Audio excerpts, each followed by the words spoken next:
कैलाश पर सब कुछ अच्छा चल रहा है, सब कुछ आनंद में चल रहा है, लेकिन मैया पार्वती को एक पीड़ा है, मैया पार्वती को एक दुख है। क्या दुख है? क्यों उदास रहती हैं पार्वती जी?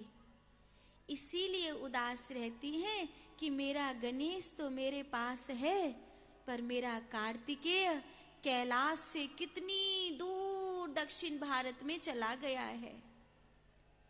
इतनी दूर कैलाश से जाकर के दक्षिण में रहता है अकेला, अपने कर्तव्यों को निभा रहा है, राक्षसों का अंत कर रहा है, धर्म की जय कर रहा है।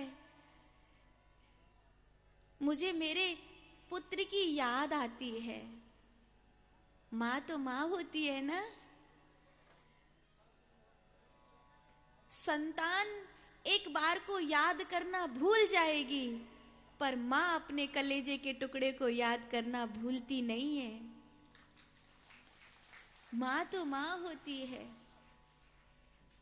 कार्तिकेय जी वहां अपना कर्तव्य पूरा कर रहे हैं, दुष्टों का अंत कर रहे हैं, धर्म की स्थापना के लिए मुर्गन स्वामी बनकर के दक्षिण भारत के लोगों के बीच में रह रहे हैं। लेकिन पार्वती जी को बड़ी उदासी रहती है कि मेरा पुत्र भी कैलाश पर रहता तो कितना अच्छा होता,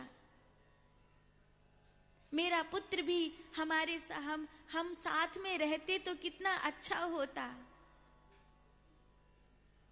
ये परिस्थिति जो कैलाश की है, वो परिस्थिति हमारे और आप में से भी कई घरों की होती है।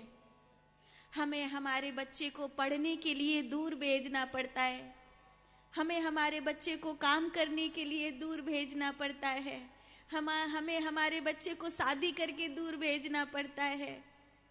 बड़ी तकलीफ होती है, नहीं चाहते कि हमारा बच्चा हमसे दूर जाए, हमारी आंखों से एक मिनट के लिए भी ओझल हो, हम नहीं चाहते,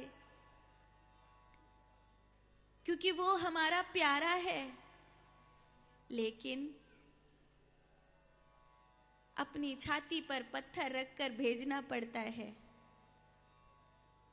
उसके भविष्य के लिए भेजना पड़ता है, उसके जीवन के लिए भेजना पड़ता है। पर दुख तो जब होता है जब पूरी जिंदगी की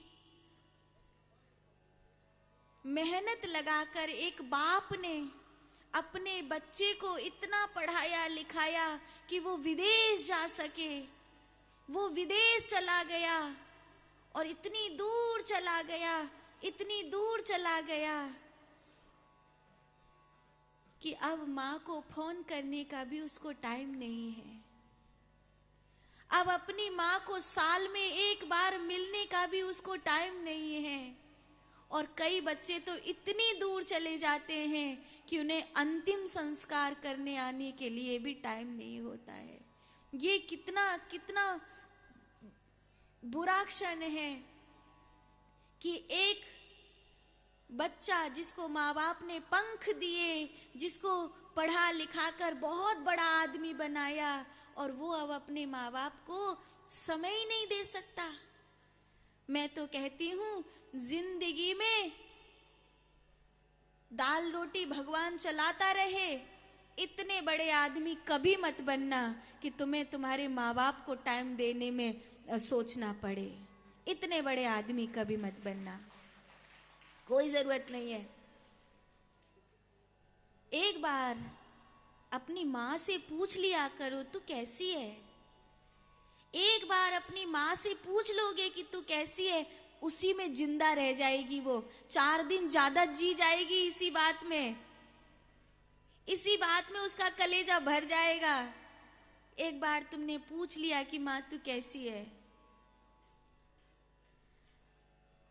पार्वती जी को बड़ा दुख है कि हमारा कार्तिकेय हमारे साथ नहीं है। तब महादेव पार्वती जी को साथ लेकर के जहां कार्तिकेय है वहां पहुंचे और कहा, तुझे दुख है ना कि कार्तिकेय कैलाश पर नहीं रहता, तो ले उमा, आज से हम अपने पुत्र के पास रहेंगे। और वहां शिव और पार्वती मल्लिका और अर्जुन बनकर विराजमान हुए और उस ज्योतिर्लिंग को मल्लिकार्जुन के नाम से जाना जाता है।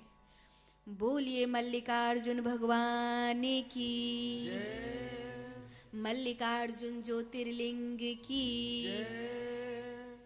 मैं मल्लिकार्जुन की भूमि पर कथा सुनाने गई थी। दक्षिण भारत का बहुत दिव्य स्थान है, बहुत जागृत ज्योतिर्लिंग है मल्लिकार्जुन ज्योतिर्लिंग। ये प्रथम ज्योतिर्लिंगों में से एक कहा जाता है। जैसे आप केदारनाथ जाओ, जैसे आप कैलाश मानसरोवर जाओ, जैसे आप महाकाल उज्जैन के ज्योतिर्लिंग में जाओ, त्र्यंबकेश्वर जाओ, किसी भी ज्योतिर्लिंग में जाओ, तो जैसे एक दिव्य अनुभूति होती है ना, वैसी ही दिव्य अनुभूति मल्लिकार्जुन ज्योतिर्लिंग पर होती है। अगर किसी का परिवार कभी बिखरता बिखरता सा दिख रहा हो, तो पूरे परिवार के साथ मिलकर मल्लिकार्जुन ज्योतिर्लिंग का दर्शन करो। वहां ऐसा वरदान है मैया पार्वती का कि मैया परिवार को बिखरने से बचा लेती है। ऐसा वो ज्योतिर्लिंग है।